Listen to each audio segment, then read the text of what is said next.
ഇപ്പൊ ഈ കഴിഞ്ഞ ദിവസം എക്സിറ്റ് പോൾ ഫലങ്ങള് വളരെയേറെ ചർച്ച ചെയ്യപ്പെട്ടു അല്ലേ? അപ്പൊ അതിനെക്കുറിച്ച് എന്താണ് സാറിന്റെ ഒരു നിരീക്ഷണം? നമ്മുടെ ഈ വോട്ട് ചെയ്ത മിക്ക ആളുകളും വളരെ കാത്തിരുന്ന ഒന്നായിരുന്നു ഈ എക്സിറ്റ് പോൾ സർവേ. അത് പക്ഷെ പുറത്തു വന്നപ്പോൾ വളരെ വിചിത്രമായിട്ടാണ് അനുഭവപ്പെട്ടത്. കാരണം അതിൽ പങ്കെടുത്ത മിക്കവാറുമുള്ള ആളുകളെല്ലാം മുഖ്യമന്ത്രിയായി നിർദ്ദേശിക്കുന്നത് നമ്മുടെ പിണറായി വിജയനാണ്. പക്ഷെ ഭരിക്കേണ്ടത് UDF ആണ്. ഇങ്ങനെ വളരെ രസകരമായ ഒരു സർവേ ഫലമാണ് പുറത്തു വന്നിരിക്കുന്നത്.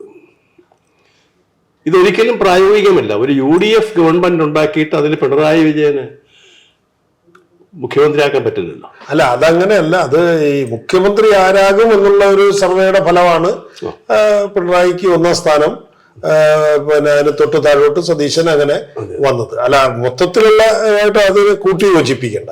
പക്ഷെ എങ്കിലും ഒരു ജനഹിതം പിണറായി വിജയനെ അനുകൂലിച്ചാണ് മുഖ്യമന്ത്രി എന്നുള്ള നിലയ്ക്ക് അദ്ദേഹത്തിന്റെ പ്രവർത്തനങ്ങള് വിലയിരുത്തിക്കൊണ്ടുള്ള ഒരു ഫലമാണത്. അതെ, അദ്ദേഹത്തിന്റെ പ്രവർത്തനം വിലയിരുത്തിക്കൊണ്ടുള്ളതായിരിക്കാം. പക്ഷേ ആ സർവേയുടെ ഒരു അശാസ്ത്രീയതയാണ് ഇതിൽ കൂടെ പുറത്തു വരുന്നത്.